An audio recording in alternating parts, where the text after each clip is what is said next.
everybody. Pretty much today, market update, and I'm giving you an idea of what people are saying, what the media is saying, all that stuff. What's going on, everybody, and welcome to the 83rd episode of Coffee with Chuck. Hope you guys are having a great year so far. First Friday of the year. So I wanted to talk about some of the headlines and things that I've been seeing.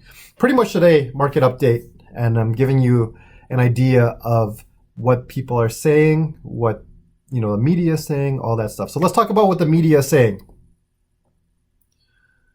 And I've been getting a lot of questions on this, like, will there be a wave of foreclosures hitting the market? Guys, you'll see the media. I've seen the headlines. During the pandemic, there was a nationwide foreclosure moratorium, and that was lifted last year. And there was an uptick of foreclosure activity, but now from the New York Fed shows that there are fewer foreclosures happening today than before the pandemic. I mean, during the last housing crash between 2006 and 14, about 9.3 million households went through foreclosure. That means the homeowner gave it back to the lender or sold it in a distressed sale. This was part due to, there's a lot of things, but mostly like bad lending, meaning people bought homes that they could not afford. That's not happening today.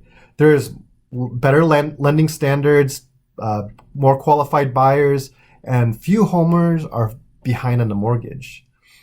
Also today, homeowners have a lot of equity in their home. Instead of resorting to foreclosure, they could sell their house. Let me tell you, when I first started real estate in 2009, I was an investor, so I was picking up a lot of these distressed properties. And a lot of the agents that I talked to, they were, they didn't know if they could sell it or not because they didn't know if they had enough equity to cover all the closing expenses and everything to sell the home. That's not what's happening now. Since 2016, I have had no issues or didn't even have to worry about even taking a look at that. So don't let the headlines scare you. Now, let's talk about the spring market. Yes, we came back from a slow holiday season, which normally happens. When is the spring market? Guys, I think the spring market's now. If you've seen some of the listings that popped up this week, it's so much more than it did in the last month. I mean, I can't compare it like that, but there's a lot more activity happening now. So if you're a buyer, if you're a seller, let's start. Let's go, But let's talking about the market in 2023, three things experts are saying. New construction is coming back. Because of the supply chain coming back, lumber and other building materials are leveling off. Builders are constructing inventory homes, also known as spec homes. These properties are move-in ready. They're built with finishes that appeal to a broad range of buyers. So I'm glad that this is happening. With a lot of the low inventory that's happened in the last couple of years, I'm glad that there's more inventory being built. 2, home prices will increase, but at a slower rate. So yes, unlike a lot of people out there that's not in the industry and is telling me that it's all doom and gloom and everything's going to go down and crash and blah, blah, blah, there's a lot of experts saying that home price growth is still will expect to continue to grow.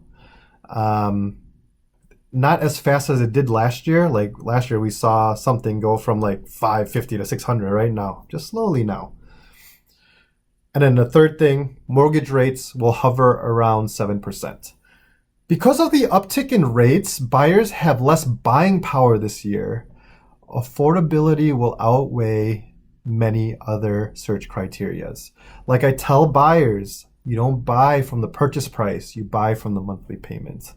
So, that's what I'm here for. Make sure that you understand what you're purchasing and what you're getting yourself into. But if you're making a move this spring, let me know. The final thing I wanted to do is some local data. Chicago, guys.